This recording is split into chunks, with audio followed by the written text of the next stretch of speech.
Good afternoon বন্ধুরা। দেখো আজকে আমার লাঞ্চ থালি তৈরি হয়ে গেছে। আজকে লাঞ্চ থালিতে মাছের সমস্ত প্রিপারেশনই বেশি আছে, কারণ শ্রাবণ মাস শেষ আর আমি শ্রাবণ মাস করি, তাই জন্য আজকে থেকে আমি মাছ খেতেও পারবো আর কি।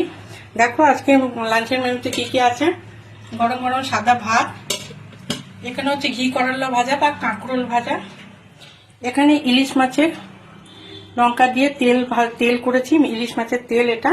এখানে ভাজা করেছি ইলিশ মাছ মুড়ো আর ইলিশ মাছ ভাজা আর তার তেল। আর এখানে বাঁধাকপি আলু দিয়ে করেছি ঘি গরম মশলা দিয়ে।